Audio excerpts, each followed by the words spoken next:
Greetings, petrolheads. Welcome back to Automation, a car company tycoon game. Now, recently, Athena hasn't been really the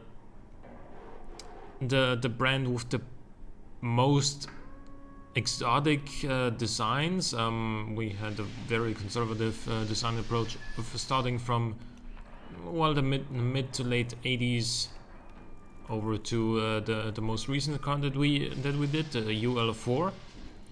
And yeah, we decided to take a step back and rethink about rethink our design language and overall, in order to help with the success.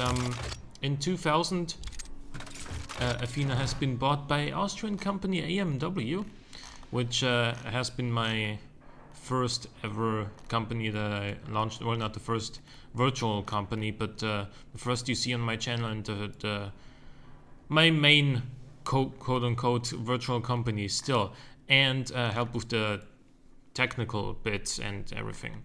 So yeah, this is the design we are now making. We are now using a new main grille. The headlights are more modern now. Two sets of fog lights back here or down here. Then there's the ornament on the hood. There is a little bit a nice detail with the chrome vents under the indicator on the side.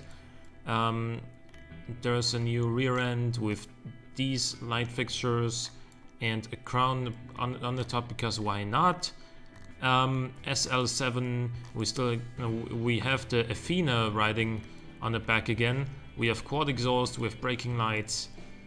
Yeah, okay, this is a new, fresh design language that I hope you guys like more, and that's probably gonna stick around for a longer time. So, under the hood we have a new Kronos V8 that is a crossplane V8 with 5.5 liters in this case. It's 4-valve per cylinder setup, and it has ALSI as plug-in head materials, because this is of course a premium brand, and costs don't matter as much as for smaller eco cars and whatnot, which this certainly isn't. So we have a forged steel crank, I-beam steel conrods, lightweight forged pistons, because the regular forged ones would actually not be able to handle these RPMs. RPM limit is 6500. It is running on premium fuel. We have multi-point EFI with a performance intake, because it looks awesome. And yeah, running relatively lean here, but still, this isn't the most economical engine you can buy. Same for the overall car, although 13.9 liters you could say per 100 kilometers in a big luxurious saloon like this isn't all that bad, considering we have a 5.5 liter V8 and almost 400 horsepower. Also, the top speed of 310 kilometers an hour does speak for itself.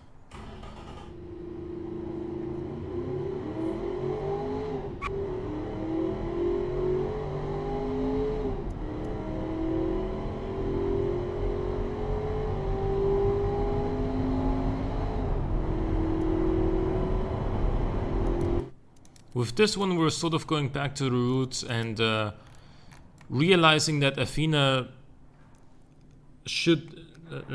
is just not building cars for everyone.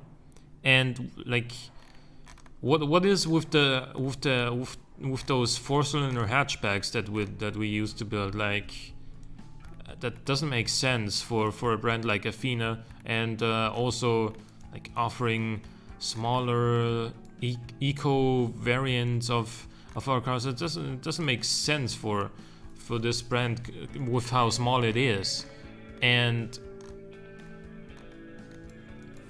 with that, let's try and clone this thing, and with the financial support of AMW, we can make a new engine here and make a V12 version of this saloon.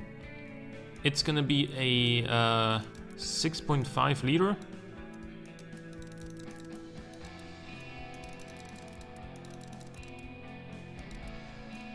Yep, like that.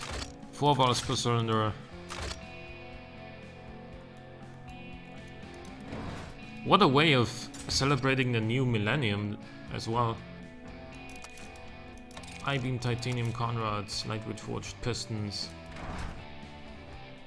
VVT on all cams, because we need that, of course.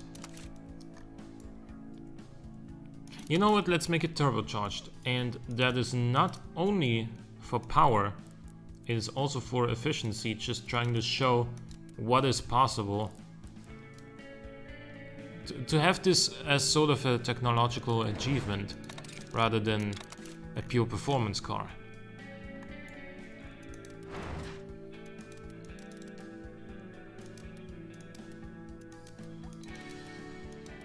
There is no other style?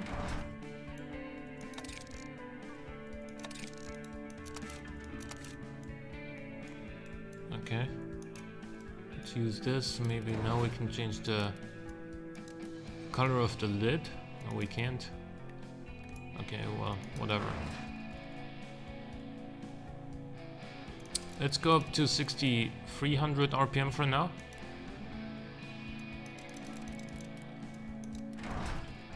Short cast headers. We're not gonna be using 9.6 compression. Dual exhausts.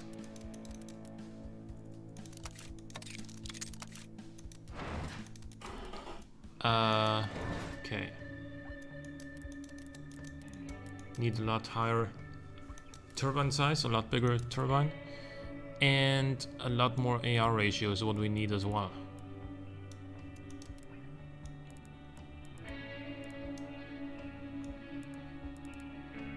To make this work.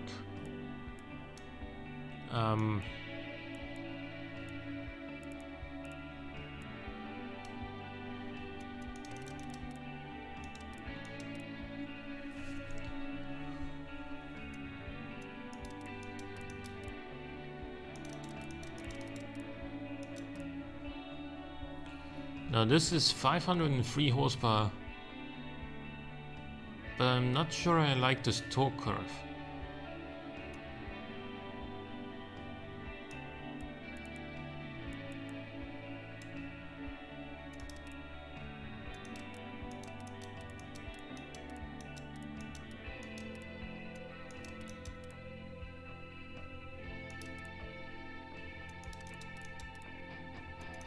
We need a bigger exhaust.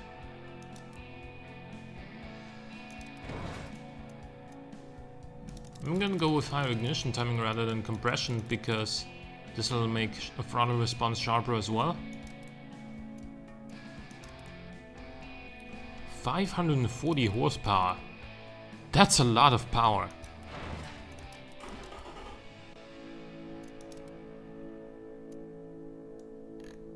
Economy is actually ever so slightly better than on the V8.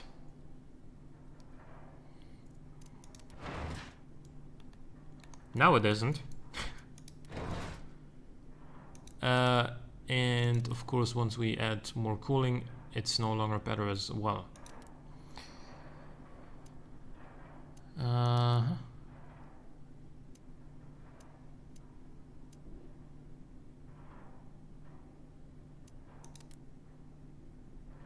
Wait, what? This reducing the cooling interval actually reduced our top speed? That doesn't seem right. Oh. Yeah, we can go higher on the gearing here. Yeah, okay. Now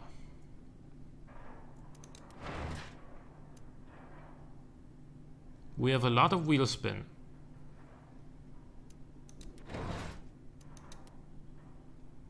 But what if we make first gear go up to... Oh no, that's the wrong one.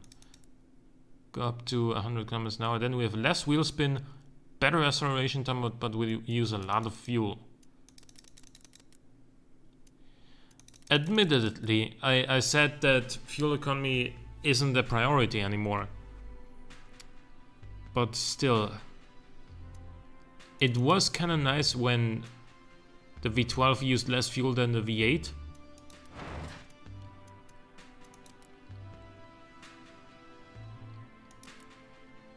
$330 kilometers an hour. Good God.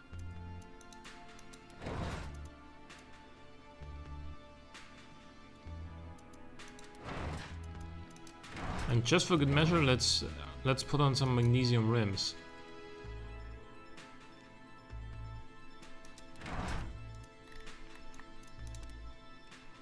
Yeah, GT Premium, luxury. That's where this thing does well. We're gonna add some more markup here, 75%, because like we're not gonna sell very many of these at all, so we have to make a lot of profit from the ones we do sell. Let's see, let's let this thing accelerate.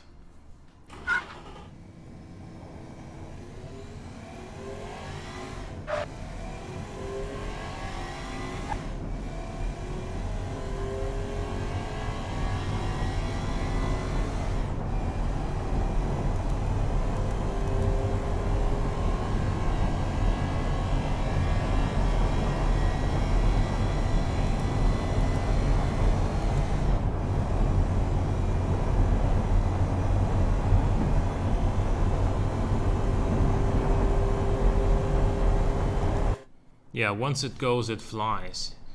We could also try and go for a sequential gearbox here. That would make 6 speeds available to us. And I think that may not even be a bad idea, given that, you know, some cars before have used sequential gearboxes. For example, the E46 M3. Even in the E36 M3 and later models, it was an option, although not very commonly used at all. No, but I think I'm gonna stick with the... Am I gonna go with the 5-speed sequential, perhaps? Or am I gonna stick with the 5-speed automatic? Now, to me, I don't know why a sequential gearbox would be less comfortable than an automatic one, because basically the sequential gearbox is an automatic gearbox, only that you can also use the shift pedals to shift yourself. If you don't want that, just stick it in automatic, and then it's just a regular automatic gearbox.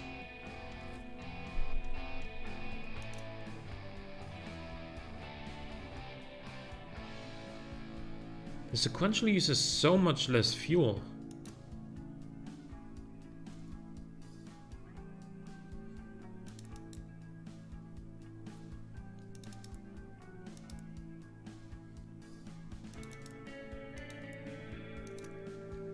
What if we go for a 6-speed?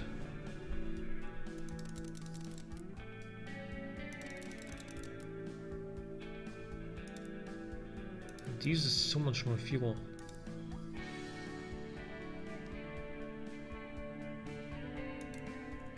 I'm gonna stick with the automatic probably, out of all options.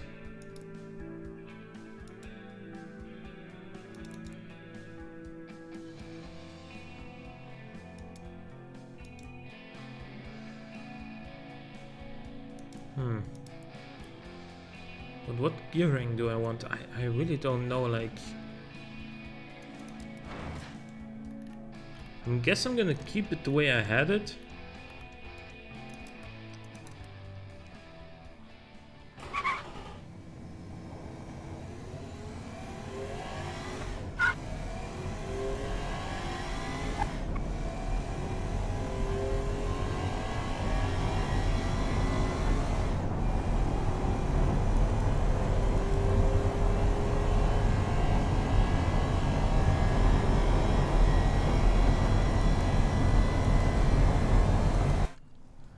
So I was just looking at the acceleration times. It does about 16.5 seconds from 0 to 200, which is 3 seconds slower than the BMW M4. But it does the 0 to 250 in 24.5 seconds, which is exactly as fast as the BMW M4. So between 200 and 250, it is so much faster. And that is, I mean, sure, it does have over 100 more horsepower, but also it weighs about like 400 kilograms more. But that's all down to that really strong torque, that really strong power band that this twin turbo V12 offers. And that's what's gonna make this thing extremely fast in the higher speeds.